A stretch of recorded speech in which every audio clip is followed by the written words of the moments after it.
very warm welcome to a special series. This is the second panel discussion to the lead up to Times Network's India Economic Conclave. Today I'm joined by a set of very elite chief marketing officers, and the topic of discussion really is digital acceleration and its impact on business and consumer behavior. In your opinion, over the last few years, today, we're on the path to digital India and this big revolution. How much of actual impact are you seeing on ground? Let me start with you. If I look at it in terms of technology and digitization, right? Broadly, every 5 years, the expectation is the technology power is increasing by about 10x, right? So, point of time from now, for another 15 years, you're looking at a 1000x impact in terms of what technology can do for you. Digitizing physical assets, transparency and efficiency in terms of processes that are happening. Our engagement with customers and consumers today, right? Or you talk about process optimizations that technology can do and really refine and make it, sort of super laser focused and remove all the extraneous factors around it. Or for that matter, predictive analytics. So us as a business, for example, prior to something going down, we're able to go ahead and address that need from a customer, right? All of these aspects that we are looking at is hinged and based on the fact that there is digital, which is a common theme and a DNA across. Fair enough. Fair enough. Let me get your view on, whether you think you're seeing some real impact in terms of your business objectives and impact on business. Look at the payments industry, right? 20-25 years of credit cards and debit cards, they had managed to reach a critical mass of about 18 to 20 million people who owned it, and a very small percentage of it who were regularly active on it. Come digital wallets, that number is blown up, right? Within a year or within a couple of years, you had 60 million users of different kinds of wallets, right? What took non-digital or semi-digital mediums like credit cards and debit cards 2 decades to achieve, right? 3x of that in 2 years. Now that's the power of digital that can really come and completely shake up the overall ecosystem. Something closer to us as marketeers, back in 2013, and this is when I was still with Unilever, when ADEX reports went out, it pegged digital spends in the market to be around 2.5%. This is back in 2003. Overall ADEX, across all the industries put together in India, 2.5% going to digital. This year's report, released in February, pegs digital spends on marketing at 17.5%. That's the kind of sheer increase that it's happened in terms of marketing monies going behind this particular medium, right? So out of the 60,000 crores of ADEX now, 17.5 is digital, and it is pegged to grow year on year and reach 25% in very short time. So do you echo both their thoughts, or do you have a contra view? If you step back, I think one of the reasons we're discussing this is this whole initiative of Digital India and where it stands at this point of time. I'm a firm believer you need somebody to set a very big, hairy, audacious goal. So when somebody set out a goal that this is a Digital India framework, and if you look at what the government has put out, some 39 initiatives under that, right? It is this goal setting, to my mind, which has led to some of the behavior that the government is doing, and we as businesses are encouraged to find that kind of infrastructure, that kind of vision and services is being made available in the country, and therefore we're betting our innovation around this. But on a larger scale, what I think stands out is that there is a vision, there is a commitment, there is a focus on execution. One could debate about the speed of execution, but that is encouraging some of the behavior that we are doing as businesses. Consumers, yes, of course, we are impacted. And technology to that extent is a great it can reach and transform at a speed that nothing else can. So I think you're in a good place. So can I then safely assume from all three of you, what you've said is that the business impact, let's say if you look at a 5-year horizon, has been significant? Totally. It's been phenomenal in terms of how customers now are completely connected and are on multiple platforms which they weren't earlier on, right? And therefore, as marketeers, you are completely redefining your marketing mix to reach out to them with the right messages. Okay, I'm glad you brought up marketing mix, so maybe we can spend some time there, because this is a very controversial subject you brought up, and I'm so glad somebody did. So your point about it hitting 17.5% might be accurate. by AdX. But the fact of the matter is, today, globally, there is a discussion, and as marketers, all of you would be tuned in, there's a global discussion on a growing digital trust deficit. So give me your views on that before we quickly pivot to consumer behavior. Really, if you think about it, there is no one answer around digital being the only element in your marketing mix. Okay, it really depends in terms of if you're doing a lot of push message outside, then you're likely to lead with the digital with the support from traditional, right? And if you're doing a lot of pull and an inbound as well, right, it's likely that you're going to be leading with a lot of traditional and supporting with digital. Okay, so it sort of depends on what you're taking to market and how you want to engage. Clearly, if I look at it in summation, right, I don't think you can ignore it. You need that within a broader marketing mix for sure. It's got a seat in the table, and for a lot of benefits and reasons, rightly so. However, you've got to be able to constantly work on that mix to be able to make it fit within the broader portfolio.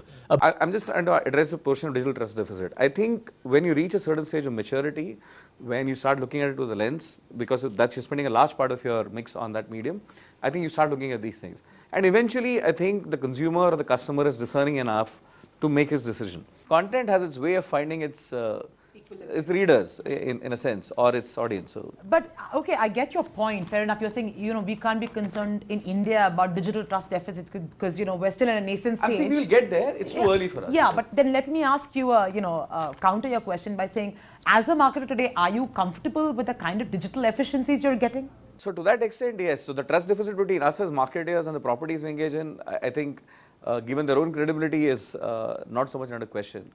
But there are ways in which you can see the impact, right? It is not just about putting some numbers of impressions and conversions and all that. Eventually, you can measure business impact. There is a real outcome, and you can see it over a period of time. And that is the point when you have the larger discussion. Okay, so let me ask a very pointed question.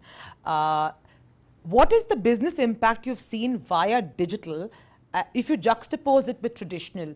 So social, if it's structured well, actually works great because it opens up a two-way conversation. But it also puts the onus on the business that today this medium and this velocity is very different from what you were used to earlier.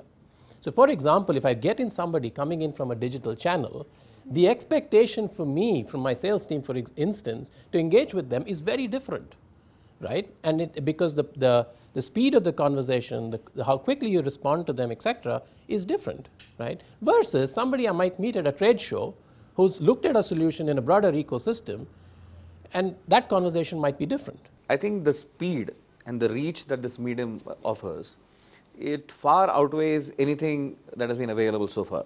Yeah, but I mean, I'm yet to understand from the marketing community as a whole in terms of the efficiencies, the digital efficiencies in terms of real business impact. All I'm saying is that there are several aspects to marketing, and I think what we have now in our armory allows us to do things we couldn't do, say, some years earlier. So he spoke about social selling. If you have a social selling engine where you're advocating it, it is out probably to the same number of readers or audience at the same time.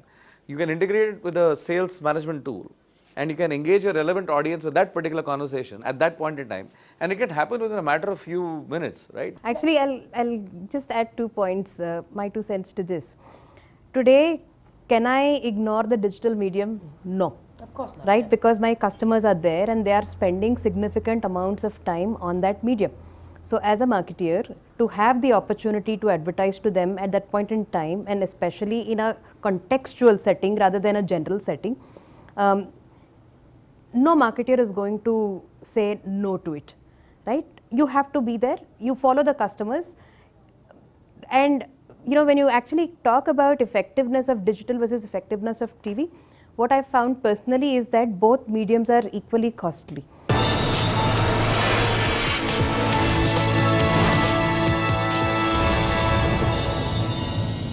Let me just quickly move this conversation into how you as marketers have seen consumer behavior change, let's say in the last 5 to 7 years, where now we've seen, technology overtake most of our lives. I think the first change that I've seen is that people are searching so much more. People are searching for what are the options out there, because I don't think anybody in the non-digital age even knew the options that they had, the range that was out there.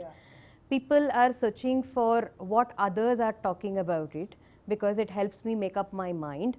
People are searching for what are the best deals that I have, right? So people are using the internet left, right, center to make product choices, decisions on those product choices, as well as where to buy it from. That's one fundamental change and shift in consumer behavior that really hits us as marketeers. If you go by research, I think it would vary by category, but 70% of the buying decision is done before they actually engage. If what you're selling is not being served on your phone, and where you're serving it more or cleverly or resonating it with the audience, I think it's a difficult battle. I think that's where it's headed. I think another change that I would say has really happened in consumer mindset is about really using payment instruments versus cash, right? And there you see Are you saying your COD come down? Absolutely. Yeah. Absolutely. So demonetization actually kicked it off in a pretty nice way. So till November, cash to online payments used to be a little more skewed towards cash, where more than half of the payments were on cash, and less than half was in all the other payment instruments. During that whole demonetization period, we saw the non-cash component jump up to 85–90%. It didn't still blink out cash, right? So it was still there, but it really came down. Now cash has increased again, but it is still now sub 40%. Right? So in a year's time or a year and a half's time, you've seen that there has been quite a bit of shift, and it's accelerated in terms of digital payments kicking in much more as compared to cash. Right? So you see that customers are slowly opening up to digital forms of payments. Obviously, there are incentives being given out by all these payment instruments, be it banks or wallets, etc., that are enabling them to make that switch over. And it requires, I guess, that critical tipping point to happen. To my mind, demonetization was the single largest exercise any marketer would have seen in shifting consumer behavior in one go. Absolutely. Across a billion people. Yeah. So I think... yeah, it served the purpose of this, maybe not the original purpose, but that nevertheless. It's a lot more democratic at this point, right? It's a lot more democratic at this point in terms of where they choose to go for their information, to your point about trust and stuff like that earlier. But then, fortunately for us in technology, and we sell to technology folks, it's a lot more credible, right? And it's a lot harder to make, varied commentary around that. So they tend to go to those few places. It's great, so I can get myself inserted in those places, and hopefully not 75%, can I be at 60%, 50%, increases my chances of being in that consideration set. But the fact that they're doing it is a given. So what, in your opinion, are the big challenges that we need to overcome as a nation to make us a more digitally savvy nation? There's a lot of facets to that particular piece, right? And I can talk about it from the lens of a B2B conversation, right? See, the fact today is, increasingly every business is a digital business, right? And if somebody's missed that boat, there is a serious problem, okay? In India, I think some work that we did to get a pulse check, about 25% of the businesses in India, I have no idea how their industry will look in 3 years from now. Okay? I mean, there's a lot of uncertainty. Only 25? Actually, it's a very conservative number. No, it's a very conservative number, but if you were to compare that globally, it's actually, globally it's about 50%. Sure.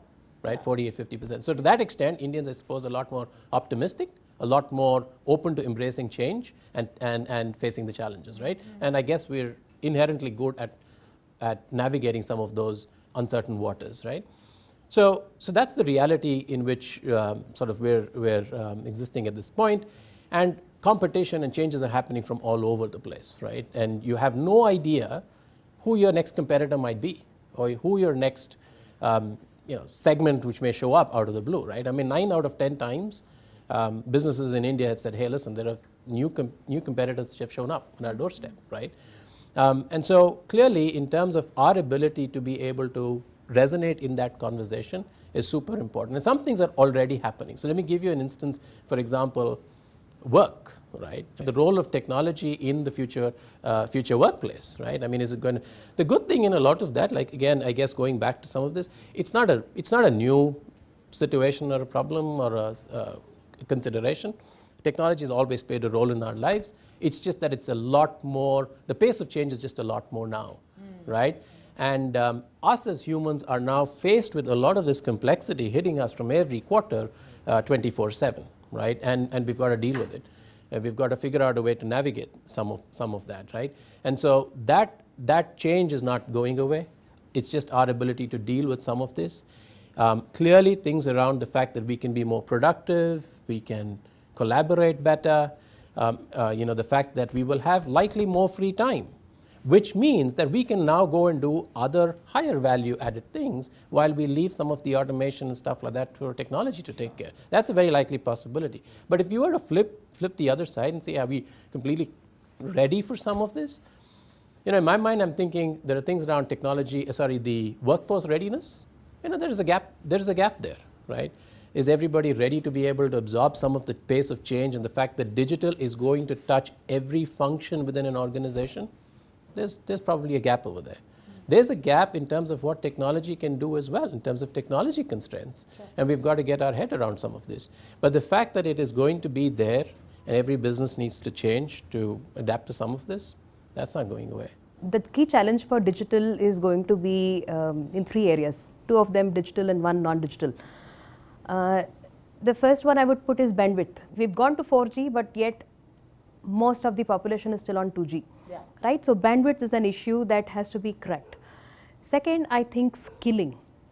And this is critical over here because as things get more digitized, and I'm sure you both will agree with me, to find a competent digital marketer or indeed any other person who understands from your tech side, from your product side is difficult, right? It's, you have a lot of people graduating out, but the right skills and the right attitude match is still a far dream, sure. Right? And recruitment takes forever for even the smallest of jobs over here. So skilling is super critical, and we need to alter education and we need to alter syllabus and courses to ensure that you get quality people coming out who are ready to join the industry and jump on and move with it. And the third part of it is something which is not really digital, but something as simple as on-ground infrastructure, right, can make such a huge difference to the whole digital thrust. Today, digitally, you have e-commerce companies that can deliver a whole lot of stuff. But even for e-commerce companies, a lot of areas in the country are, black holes because you can't access them, you can't go there. So how have those people staying there benefited out of digitization? Something as simple as on the ground infrastructure, building the right roads, building connectivity can go a huge way in actually supporting the whole digitization move. And those would be my key challenges to put to the government. One more thing that comes to me and really scares me, which is something related to what you spoke about earlier, is privacy. Right? Digital needs privacy laws. To your question about the challenges we need to overcome, I think that's where the infrastructure part that she mentioned is absolutely real. And that's where I would think that the initiative of this government on what they've laid out and the speed of execution. So eventually, if you have 250,000 gram panchayats reach through an optical fiber cable network, a lot can ride on that.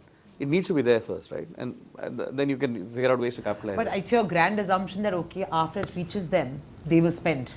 Yeah, so it gets a little more into governance. So if you look at, that's where the other aspects come in, right?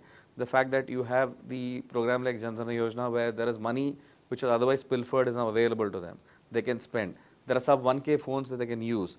They can transact without using the internet, right? So that when all this comes together is when consumption in absolute hinterlands will start going up, and which is where I think models like theirs can benefit.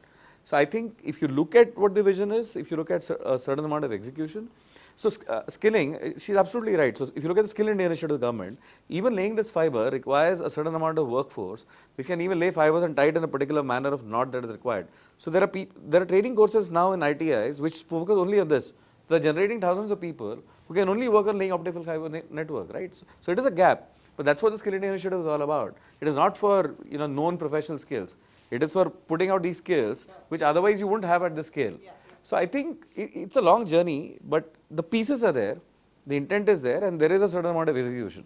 It remains on how continuity is maintained, if you ask me. To my mind, that's the biggest worry I have. Well, on that note, I think thank you very much, lady, and the two gentlemen here. And I can clearly say that there is a lot of optimism, but I must add cautious optimism on our digital journey in India. And thank you once again for this amazingly candid conversation. And hope you enjoyed this series of discussions as we progress and culminate with Times Network's India Economic Conclave. Thank you so much.